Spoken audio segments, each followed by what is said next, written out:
Hello, and welcome again to the audiobook, Before Success, the Revolution Within. This is Chapter 17, The Spectrum of Feelings. Let's begin. Nicholas will take over from here. Hey, thank you, Nancy. How are you people?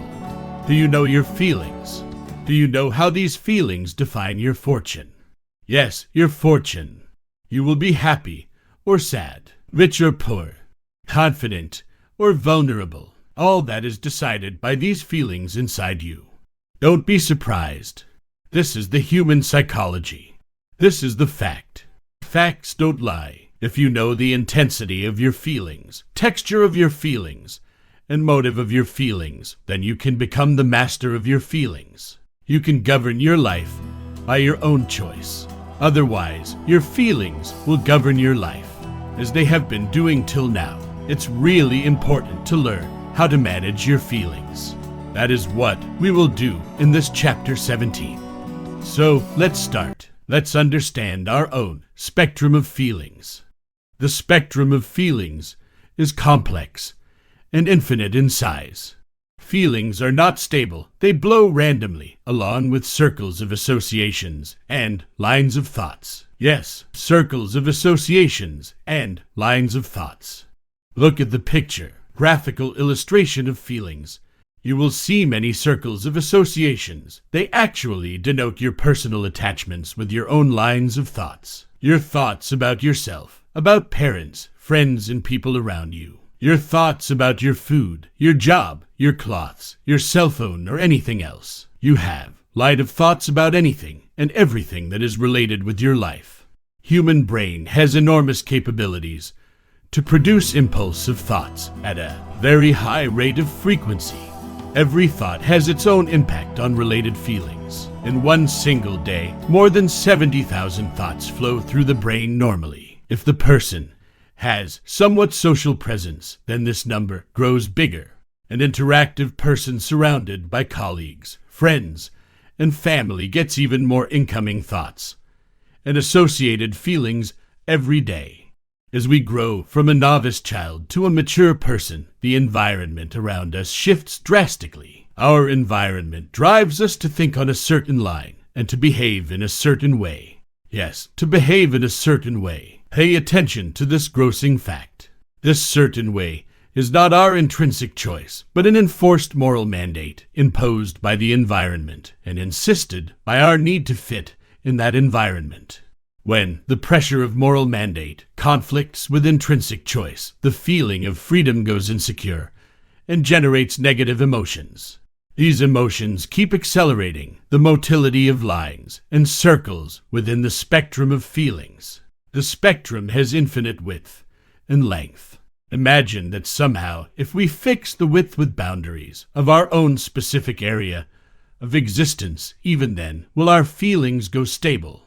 Look at the lines of thoughts and circles of associations.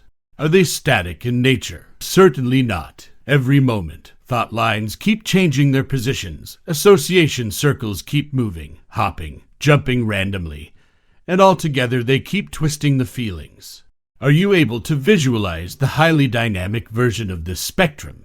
Close your eyes. See your feelings randomly moving inside your mind.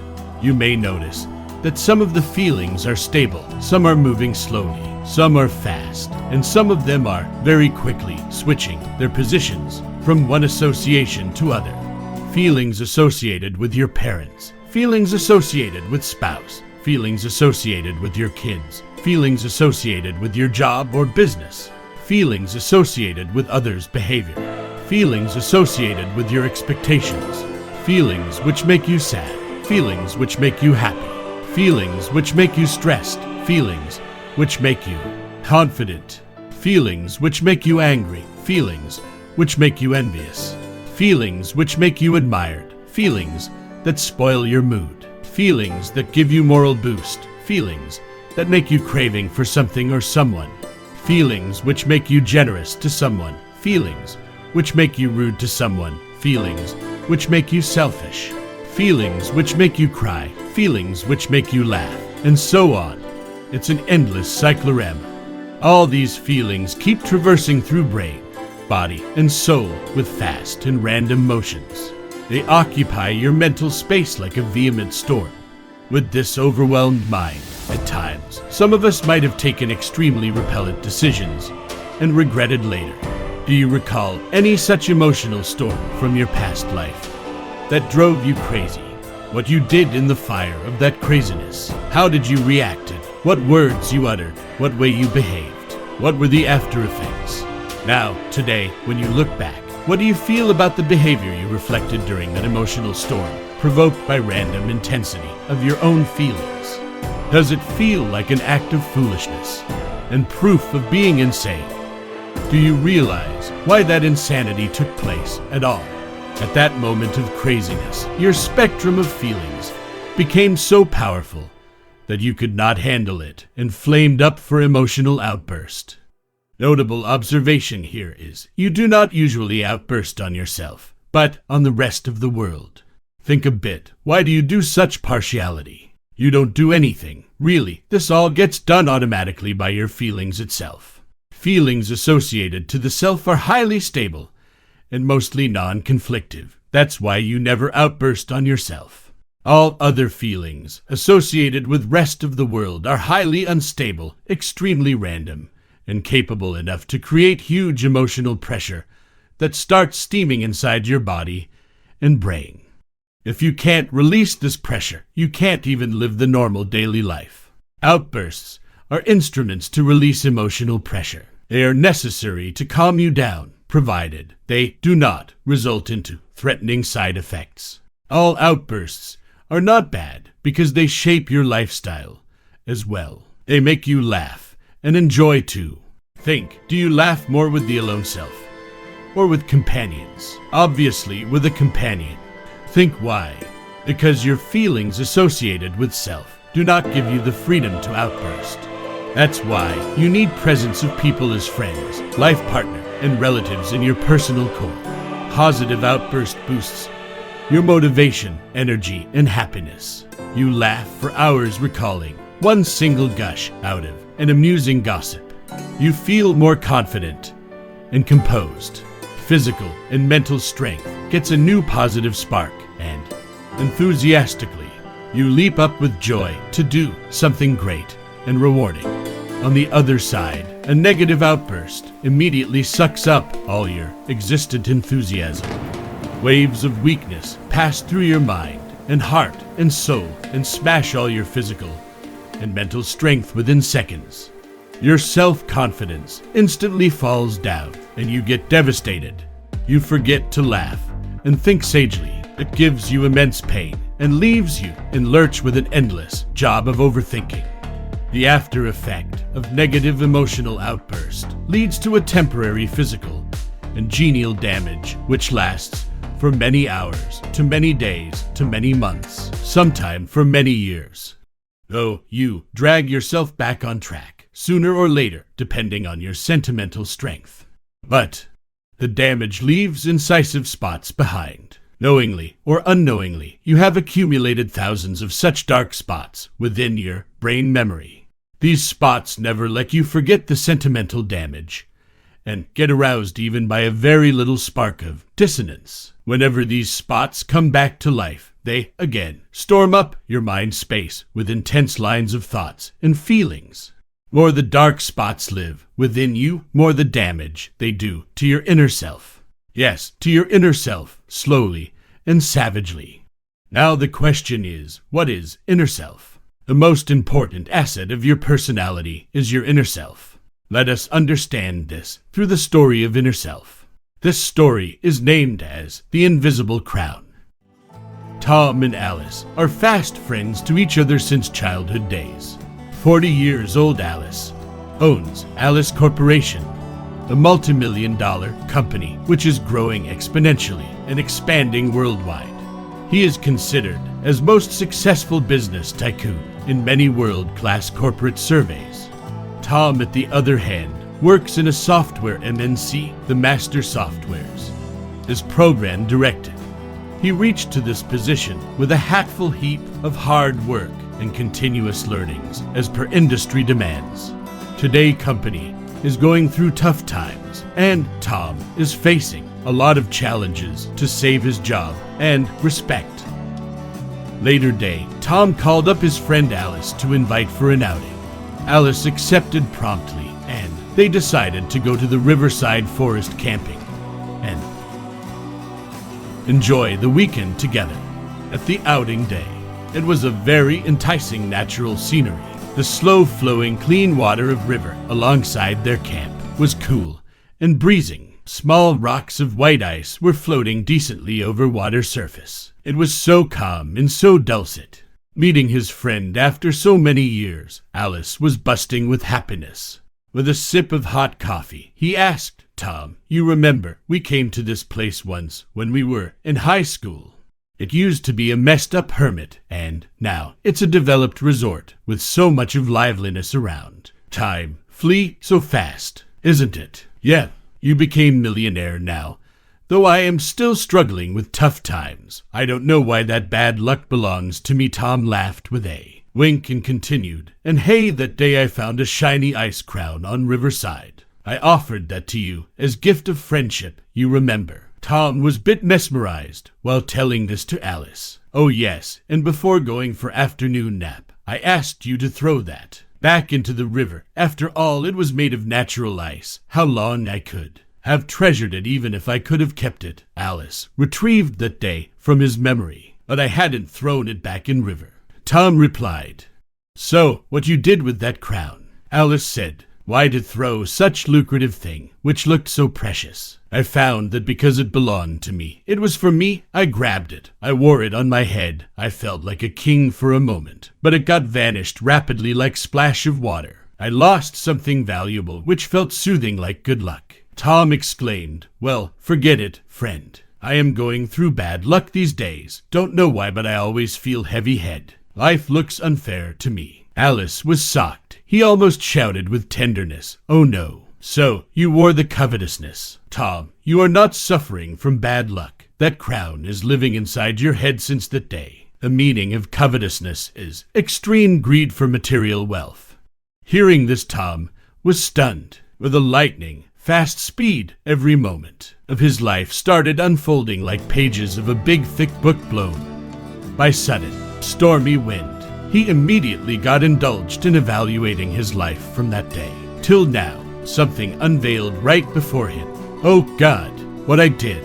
Tom screamed out loud like awakening from a deep sleep with a horrible dream. Tom's heavy head was not just a usual headache. It was bloody, responsible for his whole tough life. It was the subverted acquisitiveness of Tom's value system. It was resultant of Tom's greedy and anxious belief system.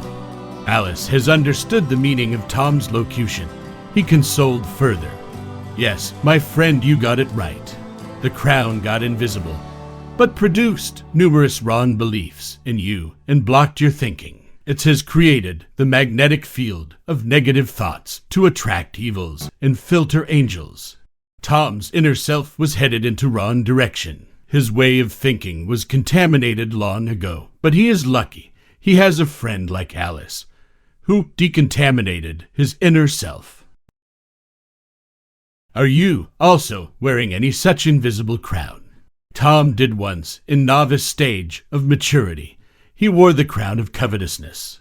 The crown was not visible to anyone, including himself, but it secured a permanent residence in Tom's mind space. It worked like a magnet and attracted many more caustic qualities within his frame of mind. Question is, how and why it was creating bad circumstances for Tom. Imagine that Tom wore a heavy crown and it stuck into his head for forever. It was heavy. Initially, it felt a bit uneasy. It caused discomfort and aching.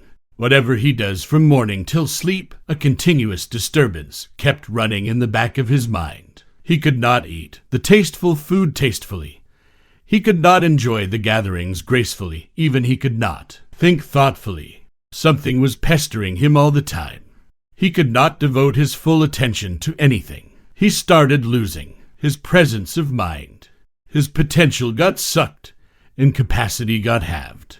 With half of the capacity, he had to work double to achieve something he wanted. The continuous hard work was producing results, but not as good. as expected, which lead him to frustration.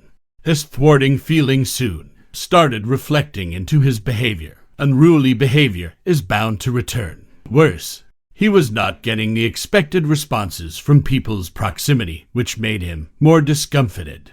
His mood remained arduous most of the time. It was the time when solitariness embraced him like a close companion.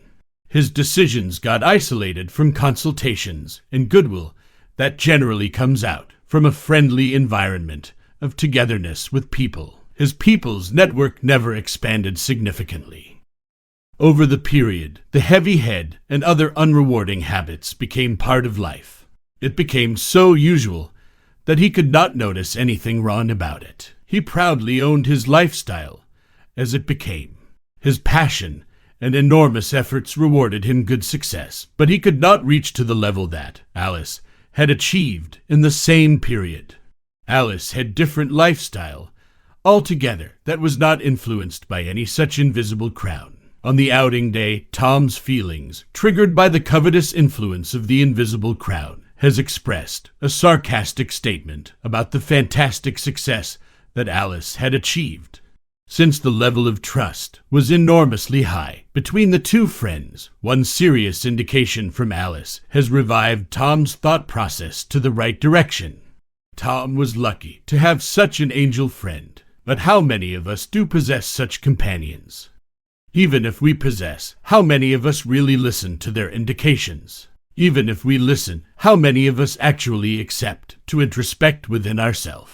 Even if we introspect, how many of us adapt the required change? Remember, your success is your responsibility. It's necessary to introspect and embrace the change that leads to success.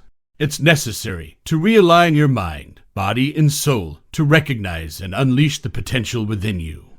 It's necessary to take control of your life in your hands and then build that enormous success you always dreamed for. But how? If you, religiously with utmost conscientiousness, grasp the core message of before success, the revolution within, and further practice the concepts regularly in your everyday endeavors, then you will see that transformation of your personal status quo will automatically begin. Your personal core will automatically start reviving, and you will start gaining anew you automatically. All this happens magically within you. If you believe in what you read in this book, if you look inside yourself and allow your mind space to expand and get renewed seamlessly, your magical instinct is living within you since ever. It will do miracles for you, provided you can wake it up sincerely. Let's begin the journey towards most awaited success. Stay tuned, heading for next chapter, chapter 18, your idea for success. See you there. Thanks for listening to this chapter 17. Don't forget to subscribe and press the bell icon. This will help you to remain connected with your own journey of self-revolution.